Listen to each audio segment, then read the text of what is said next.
Welcome students. So this is lecture on chapter 7, right? Cost of production. In chapter 6 we talked about theory of production, and here we talk about cost. So this is the chapter outline, right? First we want to learn about measuring cost, which costs matter. There are different type of costs. We will learn about them, and then we discuss cost in the short run, right, where we know some resources are fixed, some are variable. And then chapter next topic is long run, where all the resources are variable, no fixed resources in the long run. Then the next topic is long run versus short run cost curve. We will compare and contrast long run and short run cost curves. Okay, and see how they are similar and not so similar. Then fifth is production with two outputs, economies of scope, right? You see, so there are two related outputs, right? So outputs that can be produced together, and economies of scope. Next thing is we will discuss dynamic changes in cost, the learning curve effect, right? So learning curve is as the workers are working, they learn more and more, they become experienced, they become experts, and that will help to reduce the cost, right? As they become more experienced and gain expertise, they can then produce more with the same resources as before. So that is what we call learning curve effect. We will discuss that. Then the next thing is that estimating and predicting cost, the last topic. And then the very last is in the appendix, production cost theory, a mathematical treatment, right? Okay, so if we get time, we will get to this 7.7. So let us start. The first section is measuring costs. Which costs matter?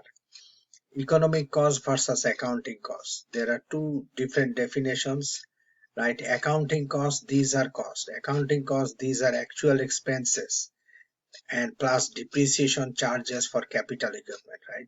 So actual expenses, these are we call direct costs. This is the cost that is made in dollars, made to the resources. So you see, the farm is producing goods and services, and to do that it has to buy resources.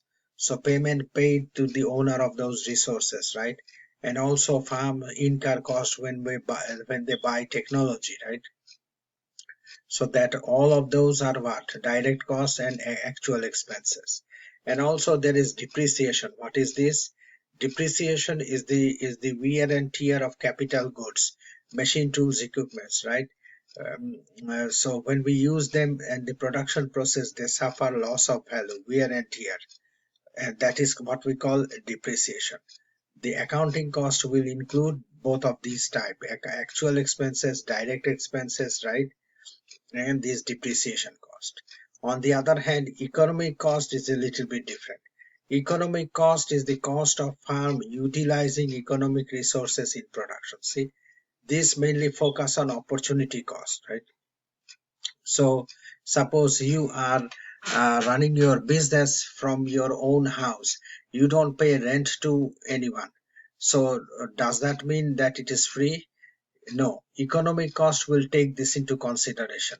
Accounting cost will ignore this because you are not paying any money as rent to anyone, right? So that is not a direct cost for you. That will not appear in accounting cost, but it will appear in economic cost in the sense of opportunity cost. How? So because you're running the business from your own apartment, own house, you don't pay to this rent to anyone. But the thing is that you are sacrificing some opportunity because of doing this. You could have rented the same space to another business and earn some rent. You are not doing that. You are sacrificing that rent income, right, by running that your business from your own house or from that of space, right? So you see, every time we use a resource, there are alternative use, there is opportunity cost. So in economic cost, those costs will also enter into consideration, right? Accounting cost will not count opportunity cost, but economic cost will count opportunity cost. So this is what they are saying: opportunity cost, cost associated with opportunities foregone, that are sacrificed, right? So in this case, what, you're running the business from your house and you're foregoing the opportunity to rent it out to someone and earn some rent, then that rent becomes part of the cost, right? Also, if you have your own business, you're working there, you're not paying anyone any money, you're just working there yourself, so that also is an opportunity cost. Why? Because you could have worked for somewhere else. Instead of working in your business, you could have worked somewhere else and earned some money. Now you're sacrificing that. See, foregone income, that wage income also in the alternate employment, that instead of working there and earning this wage, you're sacrificing, foregoing that, and you're instead working in your own business. Accounting cost will ignore this, but economic cost, since it count all opportunity cost, it will count this cost. So cost associated with opportunities foregone when a firm's resources are not put to their best alternative use, right? So you could have worked in many places instead of working in your own business. So the best alternate use, that is the one that counts, right? Highest paid job that you have sacrificed to come and work in your own business, or or the highest foregone rent that you could have rented out your office space in your house, right? So that is the opportunity cost. The concept of opportunity cost is particularly useful in situations where alternatives that are foregone do not reflect monetary outlays, right? So in accounting cost, most of the time we have some dollar attached to it. This is the amount of dollar that is paid, right? Direct cost. And this one here, that dollar amount may not always be obvious, because you see, I'm working in my own business, um, so I'm not getting any money. Dollar amount does not become apparent in the apparent, but still there is an opportunity cost, right? We know that we are sacrificing, foregoing that opportunity by working in my own business, right? Then so opportunity cost include what? Economic cost then include what? That of all those opportunity cost. All many resources that the farms use will have an opportunity cost. Those resources could have been used somewhere else. Now the highest value alternative, right? Highest value alternative, the best alternate value that is sacrifice, is the one that we will count as opportunity cost. So there is another difference is about what? Sunk cost. Sunk cost, what is this? Sunk cost is expenditure that has been made and cannot be recovered. There is no way they can, whatever the farm does, once the money is spent, there's no way they can recover it, right? Now, so suppose a business, they want to start a new product. So they hire some research company and give them some money to undertake research to see if they can estimate demand. Suppose the research company, they do their work, right, present the document, and after that the business decide that demand is not so high, so they don't want to start that business anymore. Even then, this cost already incurred. See, there is no way to recover this cost. Because a sunk cost cannot be recovered, it should not influence the farm's decision. This is the economics point of view, right? When a farm is deciding whether it should invest or not invest in a new line of business, sunk costs should not matter, because they are already incurred and they cannot be recovered. For example, consider the purchase of specialized equipment for a plant, right? Specialized equipment. These equipments will only work in that plant, not in other plants. Suppose the equipment can be used to do only what it was originally designed for and cannot be converted to alternate use, like PSB, professional school building. This is designed to be a classroom, right? With classroom, and you cannot easily convert it into a hotel or convert it into a residential apartment block, right? So it's a specialized. Alternative use is what? Limited. You can perhaps use it as a kind of canvas for another university, right? As a campus for another university, but that is also what? Limited use, right? So the expenditure on this equipment is then called a what? Sunk cost. Because it has no alternative use, its opportunity cost is what? Zero. See, thus it should not be included as part of the farm's economic cost. That is the thing. So we have to find out what sometimes opportunity cost of an asset of a very specialized machine tool equipment is zero. Why? Because there is no alternate use for it. You use the asset for what? Or the machine tool equipment for that purpose, originally intended purpose. Otherwise, there is what? There may be few or all no use. No use means that there is zero opportunity cost. Now, a prospective sunk cost in an investment is an investment. See, here the farm must decide whether the investment in specialized equipment is economical or not, whether it is worthwhile to spend so many millions of dollars, right? About 40 million of dollars to invest in the PSB or not.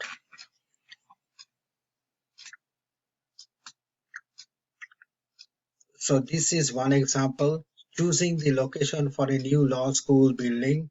This example 7.1 from your textbook, this is about Northwestern University Law School, right?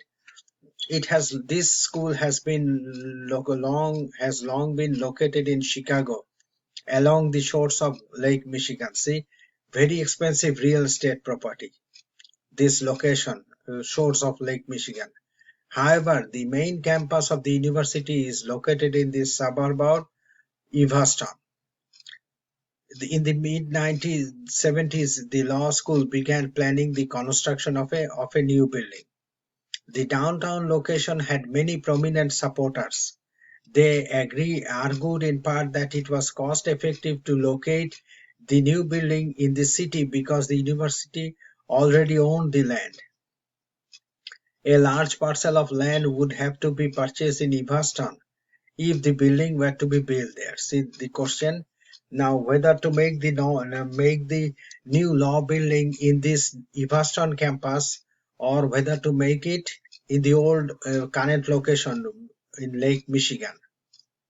Some people, they are saying that, hey, if we want to make the new building in Evanston, that will cost us a lot of money. But if we make this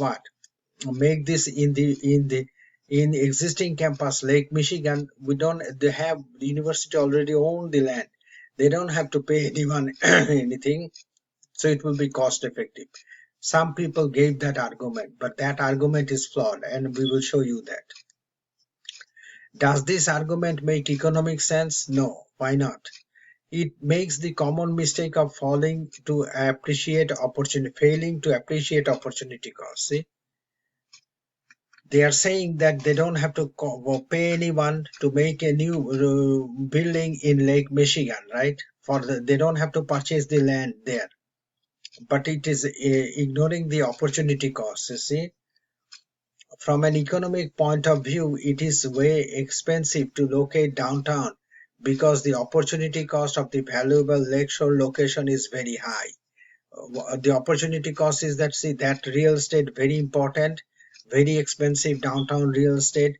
The university could have what? Sold that real estate with for a lot of money, and with the money that they get from that sales, they could have come and buy land in Evanston and made the building. See, that is the thing. That is the thing. These people who said it is cost effective to make the new building law school in Lake Michigan overlooked. That property could have been sold for enough money to buy the Evanston land with substantial funds left over, right? In the end, Northwestern decided to keep the law school in Chicago, right? This was a costly decision. It may have been appropriate if the Chicago location was particularly valuable to the law school, but it was inappropriate if it was made on the presumption that the downtown land has no cost. It has cost, opportunity cost, right? There is many alternative use for that piece of land, prime real estate property along the shores of Lake Michigan. Now let us discuss. This is short cost. In the short run, we have fixed cost and variable cost. See, so total cost in the short run will be made up of what? Total cost, TC for short, or C, total economic cost of production consisting of fixed and variable as costs. What is fixed cost? Cost that does not vary with the level of output. See, you can produce more or less, but the fixed costs remain the same, and that can be eliminated only by shutting down. If the farm shut down, right, then what? Then the cost is this fixed cost eliminated. But otherwise they must pay. So many times businesses, they have what? They have interest on their loan. Even if they don't produce, they have to pay interest. Premium, insurance premium, right? Even if they don't produce, they have to remain insurance coverage, they have to pay premium. And then these are items that are often a fixed cost, right? Will not vary as output varies. But variable cost, on the other hand, cost that varies as output varies. Output increase or decrease, this type of cost, like labor cost, material cost, right? Like utility cost, all those things are for businesses variable cost. Right, you produce more, you use more labor, use more electricity, use more materials, produce more, then the cost will be higher, and vice versa. So they are variable cost. Fixed cost does not vary with the level of output. It must be paid even if there is no output. See, like rent, like insurance premium, like interest rate. The only way that a farm can eliminate its fixed cost is by shutting down, right? Getting out of business. So shutting down doesn't necessarily mean going out of business. So it means stop production temporarily and wait until and see if the situation improve. If in the long run the situation does not improve, then they will what? The farm may what? May go out of business, sell all the assets and get out of business altogether. Shut down by itself doesn't mean selling or going out of business. It means halting production temporarily. By reducing the output of that factory to zero, the company could eliminate the cost of raw materials, right, and much of labor. But it would still incur the fixed cost of paying the factory managers, security guards, right, ongoing maintenance. So this is the basic minimum that they must pay. They cannot avoid this one. Even if they shut down, even if they produce zero output, they still need to what? Need to pay these costs. The only way to eliminate those fixed costs would be to close the doors, turn off the electricity, and perhaps even sell off or scrap the machinery, right? As long as machinery there, they have to what? They have to pay rent for that. Now, fixed or variable. How do we know which costs are fixed and which are variable? Over a very short time horizon, say a few months, and this is long term horizon is say 10 years. So let us see what is happening here. Most costs are fixed. Over such a short period, a farm is usually obligated to pay for contracted shipments and materials. See that? That is what?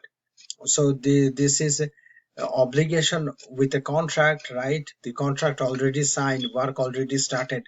So in the short run, a few months, the farms must pay.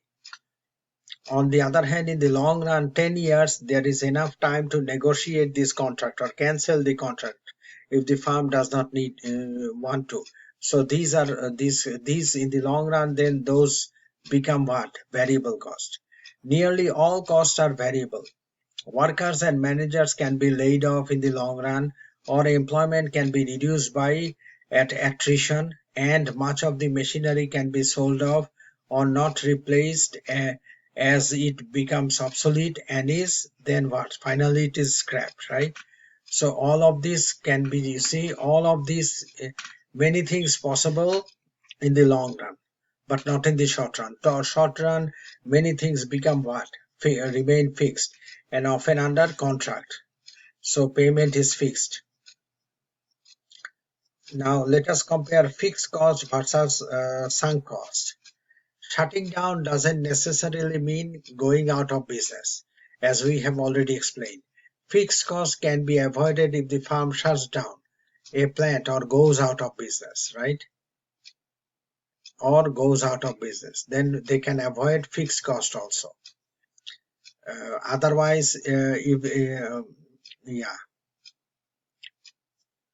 Sunk costs, on the other hand, are costs that have been incurred and cannot be recovered. So these are two different types. When a farm's equipment is too specialized to be of use in any other industry, most, if not all, of this expenditure is sunk. Right? It cannot be recovered. They either use it or they just have to what? Throw it away. They cannot find another buyer, another alternative use. Why distinguish between fixed and sunk cost? Because fixed costs affect the farm's decision looking forward, whereas sunk costs do not. See, as we said, sunk cost is like spilt milk. No point is what? Crying over that. It's not coming back. So any decision the farm take about the future will not be able to change sunk costs, but it can change what? It can change some of the fixed costs. Fixed costs that are high relative to revenue and cannot be reduced might lead a farm to shut down. Eliminating those fixed costs and earning zero profit might be better than incurring ongoing losses, right? Okay. So as we have seen, some fixed cost, if the farm shut down, can be eliminated, but other fixed cost it cannot. It must face. But if the farm is making a loss, right? Making a loss, if they operate, then they should shut down and then accept that loss of fixed cost. Incurring a high sunk cost might later turn out to be a bad decision. For example, the unsuccessful development of a new product, but the expenditure is gone and cannot be recovered by shutting down. See, shut down or not doesn't have anything to do with recovering the sunk cost. It's already gone. Of course, a prospective sunk cost is different, and as we mentioned earlier, would certainly affect the farm decision looking forward. Now, if there is a prospective sunk cost, right? This is the sunk cost that not yet made, but the university is thinking about investing in a specialized asset, right? Then there is room for maneuver, right? Because this is about the future. The farm is taking a decision. The sunk cost not yet made but might be made, then the farm may change its decision and what? Okay, and avoid that sunk cost. Now amortization, sunk cost often amortized. So amortization, policy of treating a one-time expenditure as an annual cost spread out over some number of years. See, sunk cost, if they are a huge amount, big amount, then the farm may what? Divide it into smaller part and spread that over some number of years. So this is what we call amortization, right? Amortizing large capital expenditure, right? Capital expenditure like machine tools, equipments, production factory, right? And treating them as ongoing fixed cost can simplify the economic analysis of a farm's operation. It is often to avoid large capital expenditure. Farm may what? Spread it out, make into smaller parts. As we will see, for example, treating capital expenditures this way can make it easier to understand the trade-off that a farm uses in its use of labor versus capital. So we will show you this one, the trade-off, the how to substitute labor for capital and vice versa, the trade-off between those two. in the future in this chapter. Now, for simplicity, we will usually treat sunk cost in this way as we examine the firm's production decision. When distinguishing sunk from fixed cost does become essential to the economic analysis, we will let you know. That is what the authors are saying, right? So let us take a look. This will give us some insight about how different type of costs are more important in different lines of business. Sunk cost, fixed cost, and variable cost, right? In computer business, a company making and selling computers, then a company making and selling softwares, and what? Then a business making pizza and selling. It is important to understand the characteristics of production cost and to be able to identify which costs are fixed, are variable, and which are sunk. So let us see. Good examples include personal computer industry, where most costs are variable, the computer software industry, where most costs are sunk, and the pizzeria business, where most costs are fixed. See? So look at that. These are three different kinds, right? Personal computer industry, most variable cost, software, computer software, most sunk costs, right? And pizzeria, most are fixed costs. Because companies are very similar, competition is intense and profitability depends on the ability to keep costs down. Most important are the cost of components and labor. A software firm will spend a large amount of money to develop new application. The company can recoup its investment by selling as many copies of the program as possible. So for the pizzeria, sunk costs are fairly low because equipment can be resold if pizzeria goes out of business. See, these equipment, these ovens and mixers that they use in pizzeria, they have what? Alternate use. So if the business going out of market, they can sell it. So here, and also variable costs are low, mainly the ingredients of pizza and perhaps wages for a worker to produce and deliver pizza. See, so that is the kind of cost we have in a pizzeria. Now let us talk about this marginal and average cost, right? So this is table 7.1. This is a farm's cost, right? A farm's cost. Rate of output is 0, 1, 2, 3, and fixed cost here is what? 50, 50, 50, 50. Fixed cost. Variable cost is what? 50, 0, 50, 78, 98. Total cost is what? So let us see. Total cost will we add fixed cost and variable cost. Total cost of 0 unit of output, you add them together is total cost. See? So as we said, even if you produce 0 output, there is fixed cost. Look, variable cost is 0, right? And here, when we increase output, fixed cost does not change, remain the same all over, 50, 50, 50. Right? Variable cost will change, 0 to 50, 50 to 78, 78 to 98. See that? Like that. Now, so carry on. So let us see, how do we get column 3? We add the corresponding elements of column 1, column 2 and get column 3. 50 and 78 get 128. 50 and 98 and get what? 148. See that? And so on. So that is total cost. Now the next one is marginal cost, column 4. Marginal cost will be what? Marginal cost in dollars.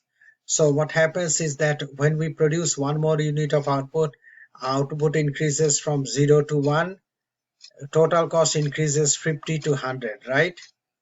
So this is 50. Then rate of output increases 1 to 2, then total cost increases 100 to 128, is 28. Then goes from 2 to 3, it goes from 128 to 148. So this increase of what? 20, right? And this is 3 to 4, and this goes from 148 to 162, which is 14, right? So that is marginal cost. Marginal cost then we can define as what? As change in total cost divided by change in output, right? That will tell us how cost is increasing given a one unit increase in output. Now the average fixed cost is what? AFC, average fixed cost. AFC is what? This one is this total fixed cost, right, divided by output. So average fixed cost column 5 AFC is what? Total cost, fixed cost divided by Q output, right? We can make this one Q also because that is what they are using in this book, lowercase q. So let us see how do we get this number. So we divide what? Fixed cost is 50, divide that with 1. See, in this definition, that is. Then 50. Then the next one is what? For average cost, 50 divided by 2 is what? 25. See that? 50 divided by 3 is what?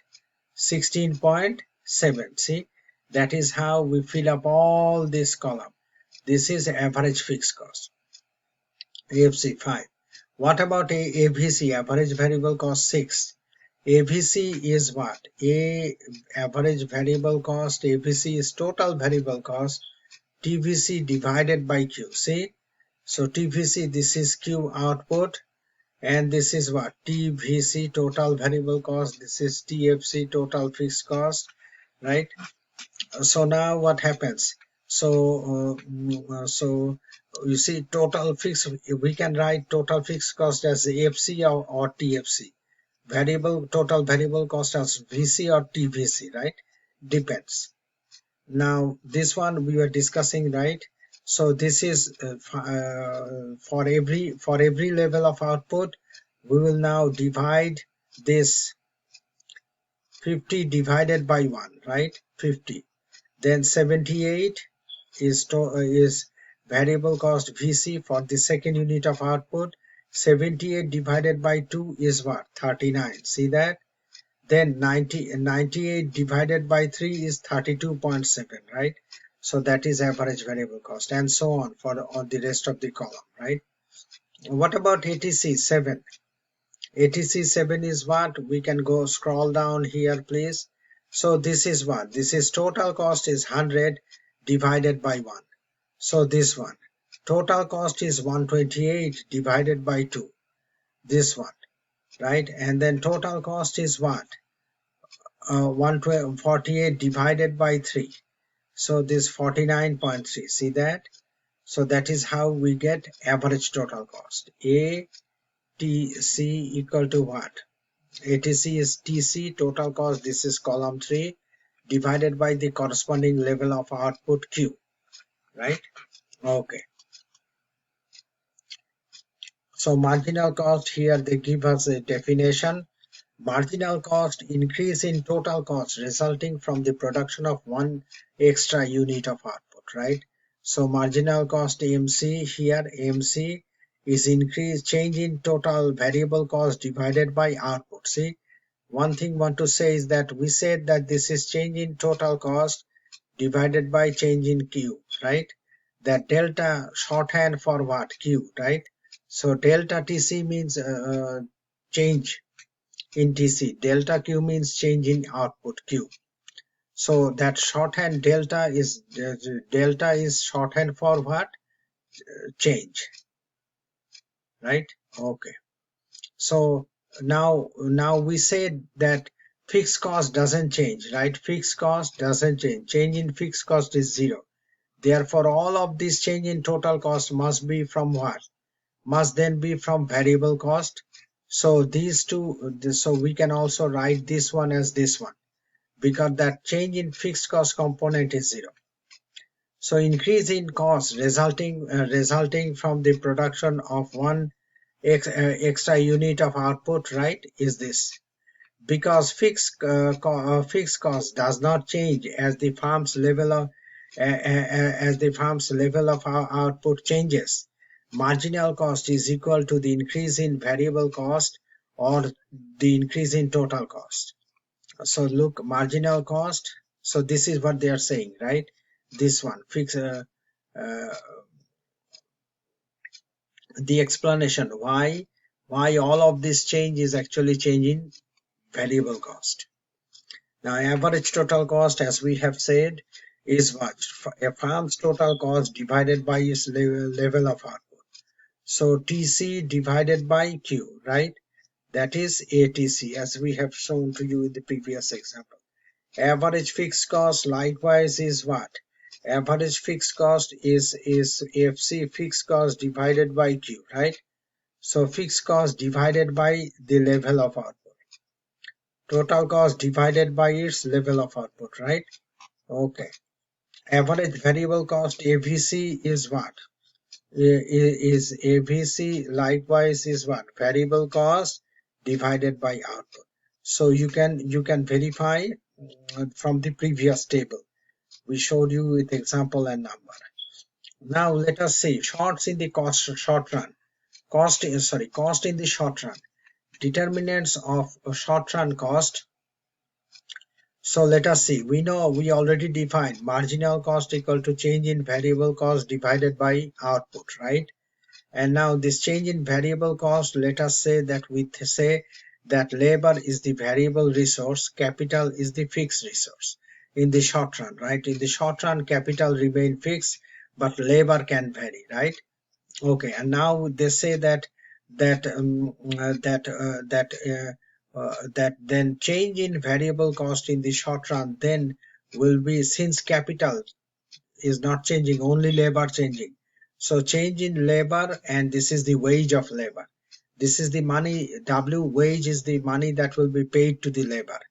So, and delta L means what? Change in labor times wage, right? There, so this is the cost of change in variable cost in the short run when capital is held fixed.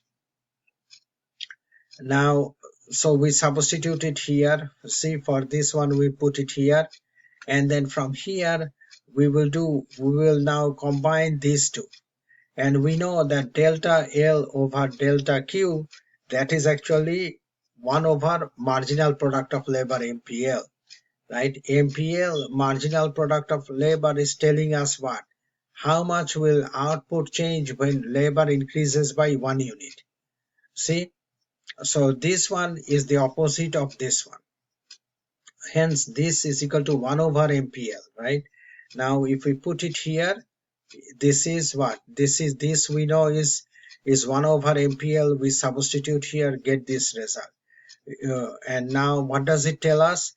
It tells us, look, MPL is on the right hand side in equation 7.1 and in the denominator, right? So when MPL increases, denominator increases on the right hand side, and what? So the value of the right hand side will decrease, which means that when MPL increases, marginal product of labor increases, marginal cost will decrease, and vice versa. Now, diminishing marginal returns and marginal costs, let us discuss this. Diminishing marginal return means that the marginal product of labor declines as the quantity of labor employed increases. See, what happens is that, let us see, we have labor and capital, right? Capital is fixed in the short run. So what happens that we start from 0 labor, 1 labor, 2 labor, 3 labor. Labor is increasing, they are producing more and more, right? But they are using all the same technology. So what happens is that initially marginal product of labor will increase, but then it will reach a maximum, and beyond that marginal product of labor will decrease as we use more and more labor. Remember, in the previous chapter we explained this, right? Diminishing marginal returns. So diminishing marginal returns means that the marginal product of labor declines as the quantity of labor employed increases. As we produce more and more, what happens? Marginal product of labor declines. As a result, when there are diminishing marginal returns, marginal cost will increase as output will increase as output increases. See, so as we are producing more and more, this marginal product of labor will initially increase, then reach a maximum, then start to decrease. And because of this, marginal product of labor start to decrease. Here the denominator start to decrease, means W divided by this denominator, which means that this side will then increase. Marginal cost will start to increase. When we have diminishing marginal returns, right, marginal cost will be higher and higher. So let us now, they are now talking about the shape of the curve. Let us,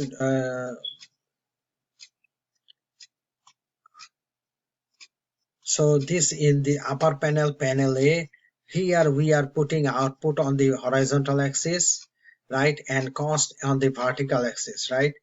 Total cost TC is the vertical sum of fixed cost FC and variable cost VC. So FC fixed cost is what? FC fixed cost is this one, right? And look at that. When output increases, when output increases, that fixed cost remains the same. It will not increase. Is that okay? All right. But as output increases, what happens? As output increases, variable cost will increase, right? VC, variable cost is increasing. Now,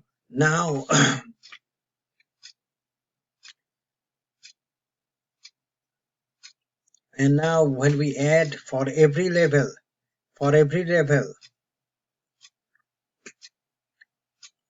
so this you can see from the table that we discussed. Remember, cost was 50, cost remained the same, fixed cost remained 50 the same as what output increased in the table, but variable cost was increasing, right?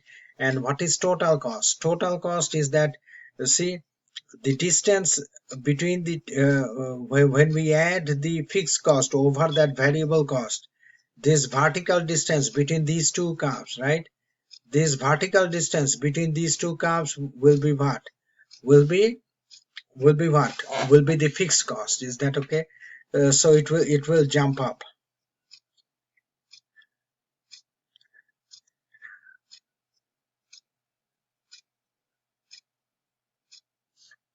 See? So that one.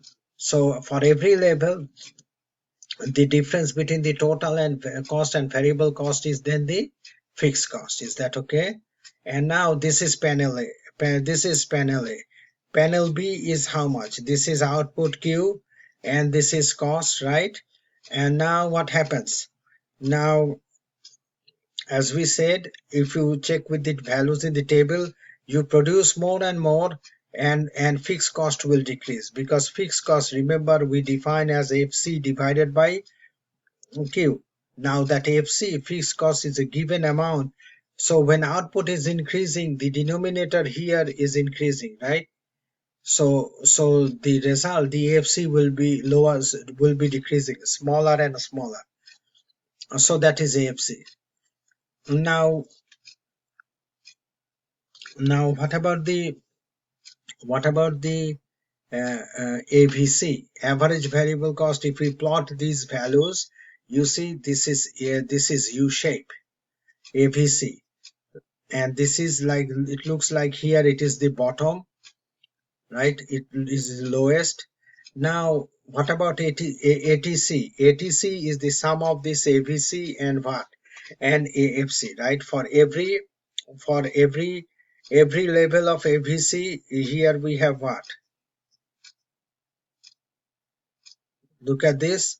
For every level, the distance, we add that AVC on top. We add that AVC on top of this one, right? Okay. AVC, we add this fixed cost amount, on top of this AVC curve here, and then get the ATC, average total cost.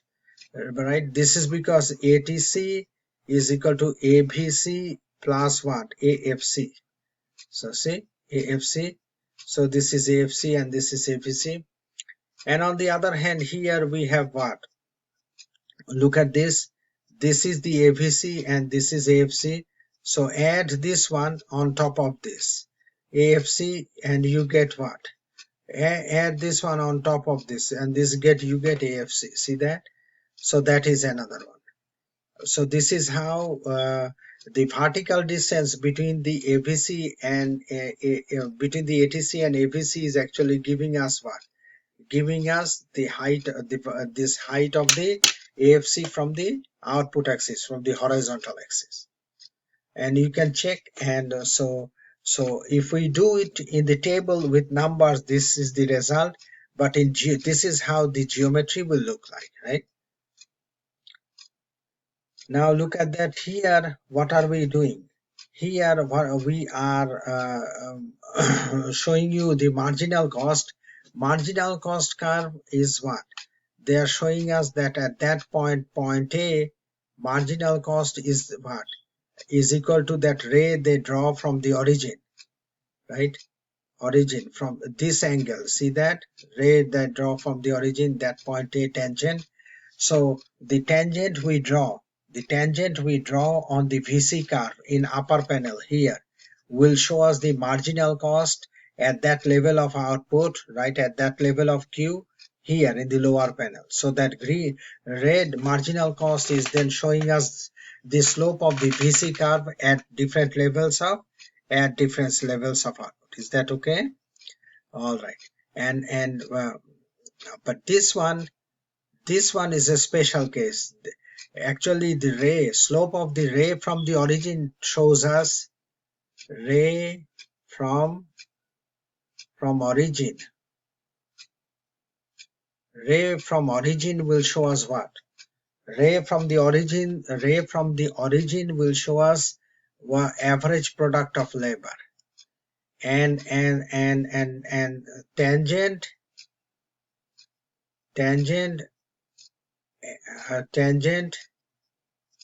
on a point will show us marginal product of labor, right? So look at that. This is this one here, and we have this marginal product of labor, and this one we have this is also marginal product of labor. See that?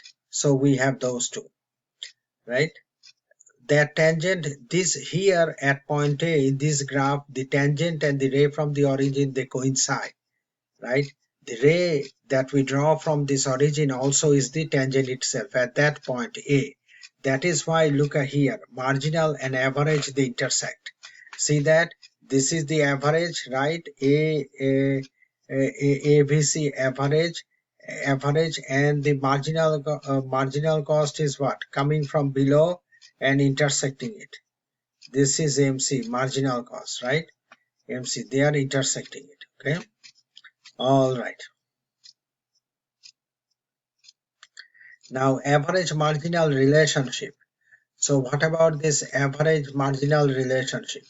Marginal and average cost are another example of the average marginal relationship described in chapter 6 with respect to marginal and average product. Because average total cost is the sum of average variable cost and average fixed cost, and the AFC curve declines everywhere, the vertical distance between the ATC and AVC curves decreases as output increases, right? As we have seen, if you look at that vertical distance between the AVC and the ATC is decreasing, becoming a smaller. As output increases, that distance between the curves is decreasing. It's so big here. Why? Because the difference, remember, is actually the AFC at that particular point, right?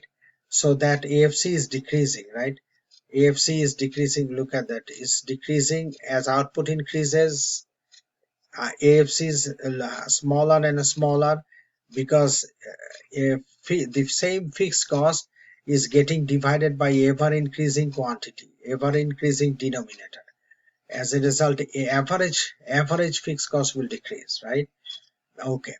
Now, so there's the particle difference between ATC and APC, which is actually the AFC, will be smaller and smaller. That is what they are showing here, right? Telling us here. Okay. Now, to total cost as a flow. So what is a flow and what is a stock? Let us discuss and then we explain. Total cost is a flow concept. The farm produces a certain number of units per year, right? Thus, it's a cost. The total cost is a flow. For example, some number of dollars per year. Whenever a variable is measured in this way, that is a flow concept, right? For the simplicity, we will often drop the time reference and refer to total cost in dollars and output in units. But always remember, this is there is always what per year. That reference is always there. That is the flow concept. Whenever we measure any variable in this way, right? What is the amount? What is the amount produced over a certain period of time, say 1 month, 1 quarter, 1 year, right? That is what? A flow concept.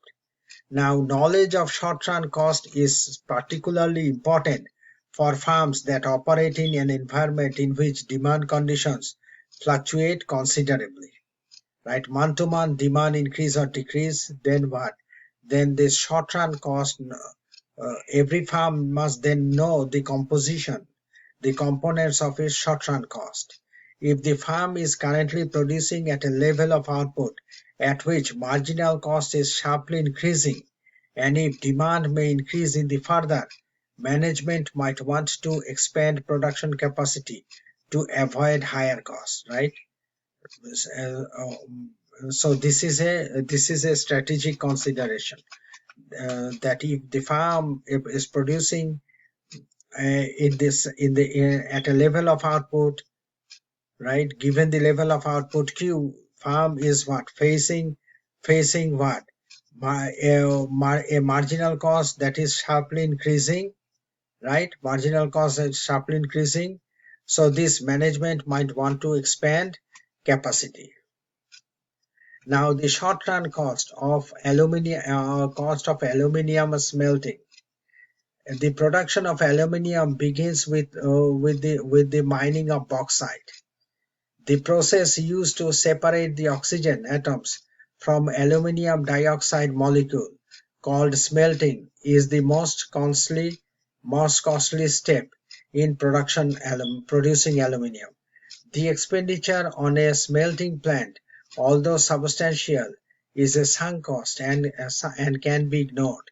Fixed costs are relatively small and can also be fixed costs are relatively small and can also be ignored. So that is the thing. So production cost for aluminum smelting, look at that. This is the dollars per ton, right? Now, based on output of $600 tons per day, right? Okay. Per ton cost that are constant for all output levels, right? Output less than 600, output greater than 600, right? Electricity is 316, alumina is 369, and other raw materials is 125, plant power fuel 10, and subtotal is what? 820. So that is per ton cost that are a constant. Now per ton cost that increase when output exceeds 600 tons per day. Look at that. So you see, so this is when output is more than for this level, everything okay, but here this one, now labor maintenance freight subtotal, for less than 600 this is the cost, for more than 600 this is the cost. See, they are different. And total per ton production cost then is this, for less than 600, and more than 600 is what? Is $1,300 per ton. So this is where they are showing us an example. Look at that. So an example of variable cost. So see, for an output Q up to 600 tons per day, The total variable cost is what? Cost is 1140 Q. So this one, right, is what? Is the 1140 Q, right? That one. Okay. So marginal cost and average cost, average and average variable cost are constant at what? 1140 per ton. 1140 per ton. No. If we increase production beyond 600 tons per day by means of a third shift, the marginal cost of labor, maintenance and freight increases from 320 per ton to 480 per ton. See, 320 per ton, 480 per ton, and which causes marginal cost as a whole to increase from 1140 per ton to 1300 per ton. That is the explanation of here. 1140 per ton to what? 1300 per ton. Now, okay. Now, what happens to average variable cost when output is greater than 600 tons per day, right? When Q is greater than 600, total variable cost is given by total variable cost TVC is given by this. See, this is the first 600, and whatever they have beyond that 600 is Q minus 600, right?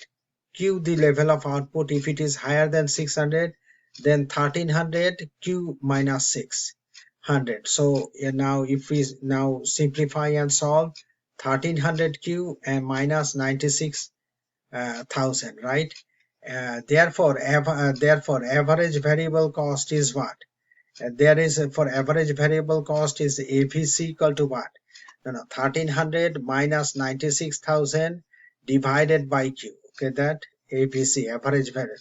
So this is total variable cost and this is average variable cost. Now the short run variable cost of aluminum smelting. See, the short-run average variable cost of smelting is constant for output levels using up to two labor shifts. Two labor shifts, right? When a third shift is added, marginal cost and average variable cost increase until maximum capacity is what? Until maximum capacity is reached. So this is 600. So this is 600. And what happens whenever they increase output beyond this one, and this is there, this is the explanation that what is driving the cost up. So let us go to the previous. Labor, look at that, labor cost increasing, right? All costs increase, right? Maintenance and freight increase, right?